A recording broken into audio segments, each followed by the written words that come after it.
बाजार में उतार चढ़ाव। निफ्टी दिन की ऊंचाई से करीब 100 अंक फिसल कर 25,850 के नीचे। वहीं बैंक निफ्टी में भी दिन की ऊंचाई से करीब 150 अंकों की गिरावट।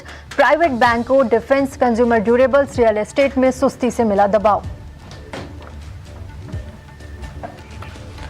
सरकारी बैंकों की खरीदारी ने फिर पकड़ी रफ्तार। एसबीआई, कैनरा बैंक और बैंक ऑफ इंडिया में करीब 1.5 से 2.5% की मजबूती। वहीं पीएनबी, इंडियन बैंक और बैंक ऑफ बड़ौदा भी आधे से 2% तक ऊपर। ओएफएस के जरिए हिस्सा बेचने की खबर से इंडियन ओवरसीज बैंक करीब 4.5% टूटा। सरकार बेचेगी 2% की हिस्सेदारी। फ्लोर प्राइस 7% डिस्काउंट पर 34 रुपए पर शेयर तय। नॉन रिटेल के लिए आज से खुला ओएफएस। नेचुरल गैस ट्रांसपोर्टेशन के लिए यूनिफाइड टैरिफ सिस्टम में बदलाव से गैस वाली कंपनियों के शेयरों में तेजी। नोमुरा के अपग्रेडेशन से आईजीएल का शेयर करीब 6.5% तक मजबूत। वहीं एमजीएल, पेट्रोनेट, गेल और गुजरात गैस में भी 1.5 से 3% की मजबूती। यूबीएस की बाय रेटिंग से मीशो का शेयर करीब 20% भागा। 220 रुपए का लक्ष्य दिया। इश्यू प्राइस से 60% का उछाल।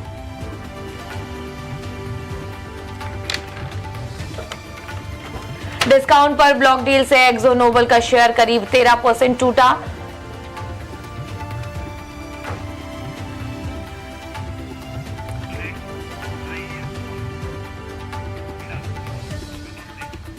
इंडियन इकोनॉमिक कॉन्क्लेव का आज से हुआ आगाज। वित्त मंत्री निर्मला सीतारमण और टाइम्स नेटवर्क के एमडी विनीत जैन ने दीप प्रज्वलित करके कॉन्क्लेव की शुरुआत। केंद्रीय मंत्री नितिन गडकरी समेत राजनीति और बिजनेस वर्ल्ड की दिग्गज हस्तियां होंगी शरीक।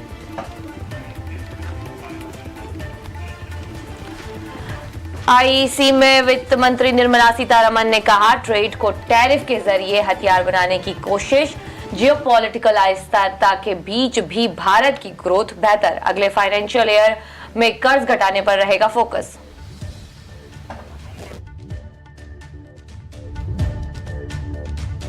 ग्वालियर से इनका सवाल हमारे पास आया है।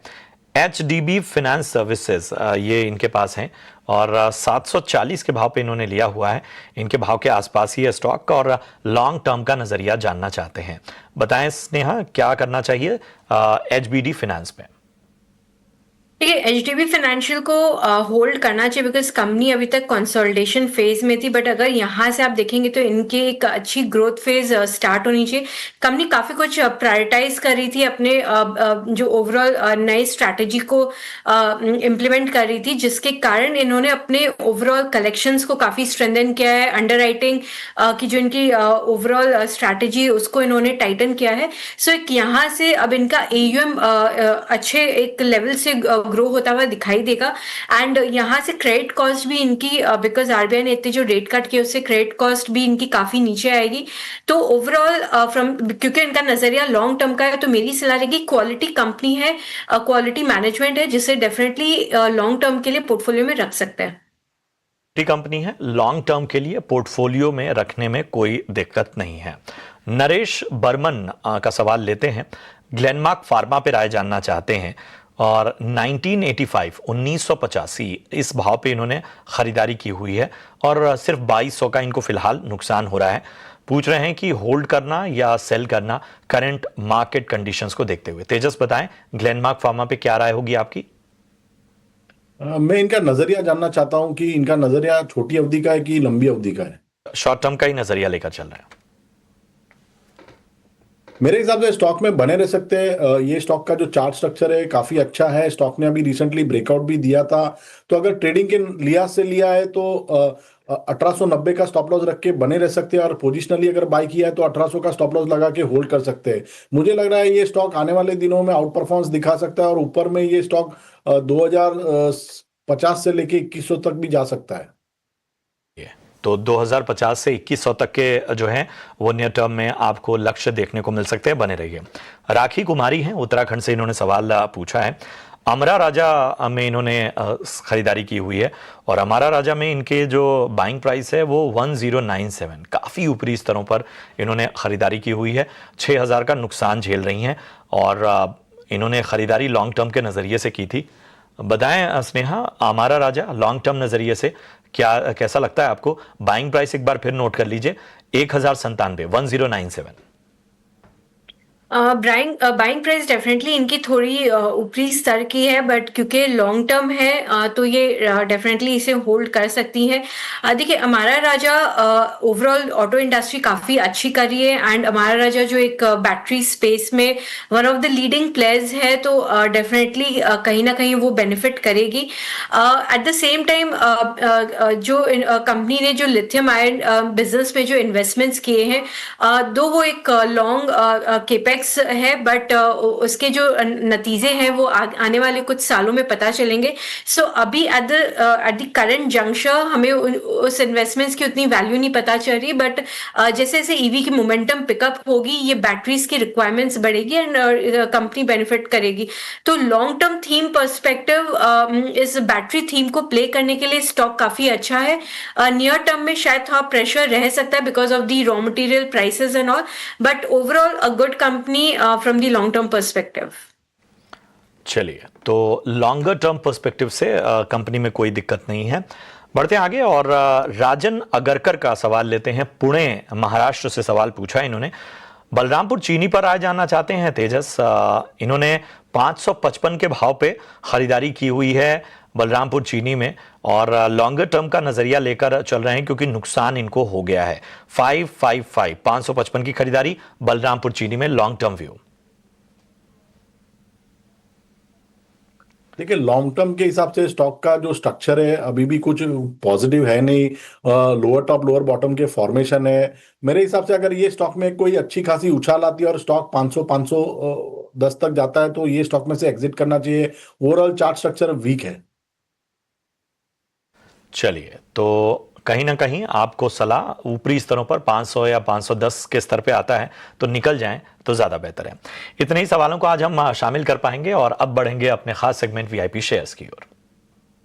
सबसे पहले स्नेहा बताएं, आज वीआईपी शेयर्स कौन कौन से हैं आपके पास? मेरी सबसे पहली पिक है संवर्धना मदरसन। तो जैसे मैंने कहा, ओवरऑल ऑटो सेगमेंट में काफी अच्छी ग्रोथ है, स्पेशली पोस्ट जीएसटी। तो जो ऑटो एंड कंपनीज है वो बेनिफिट करेगी, एंड उसमें बेस्ट प्लेस है संवर्धना मदरसन, जिनके पास एक बहुत ही डाइवर्सिफाइड पोर्टफोलियो है। एंड जैसे जैसे ये प्रीमियम प्रोडक्ट्स की तरफ बढ़ते जा रहे हैं, तो इनकी जो पोर्टफोलियो मिक्स जैसे जैसे प्रीमियम प्रोडक्ट्स की तरफ बढ़ रही है, इनकी ओवरऑल मार्जिन प्रोफाइल भी चेंज हो रही है एंड प्रॉफिटेबिलिटी भी काफी बेटर आ रही है। सो संवर्धना मदरसन को देख सकते हैं with a target price of 140। मेरी दूसरी पिक रहेगी MNM financial.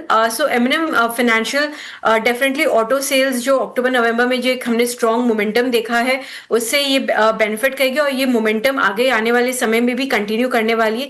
Plus at the same time company अपने आप को वेल डाइवर्सिफाई कर रही है from the auto to the non auto segment, ताकि थोड़ा सा रिस्क वेल बैलेंस्ड रहे। रिसेंटली उन्होंने इनफैक्ट मनु लाइफ के साथ इंश्योरेंस में जेवी की डील की थी। सो एक वेल डाइवर्सिफाइड पोर्टफोलियो जहां पे जो ऑटो सेगमेंट जो 50% प्लस है वहां पे एक अच्छा मोमेंटम है, प्लस जो नॉन ऑटो सेगमेंट तो एक अच्छा स्टेबिलिटी प्रोवाइड करेगा।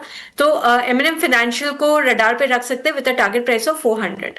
चलिए, तो एमएनएम फाइनेंस 400 के लक्ष्य के लिए यहां पर एक साल के नजरिए से आपको खरीदारी करके चलने की सलाह। इसके अलावा संवर्धना मदरसन भी जो है उसमें भी खरीदारी करके चलने की सलाह। यहां पर आपको लक्ष्य 140 का रखना है एक साल की अवधि के हिसाब से। तेजस, आप बताइए आपके रडार पे कौन से स्टॉक है? तो प्रशांत जी, आज का जो मैंने पहले स्टॉक चुना है वो ऑटो क्षेत्र से है, Ashok Leyland limited. Stock clearly एक आउट परफॉर्मर रहा है इन द रीसेंट टाइम, और देखेंगे कि ब्रॉडर मार्केट में अच्छी खासी सेलिंग आई है, बट ये स्टॉक जो है कंसिस्टेंटली नया ऑल टाइम हाई बना रहा है।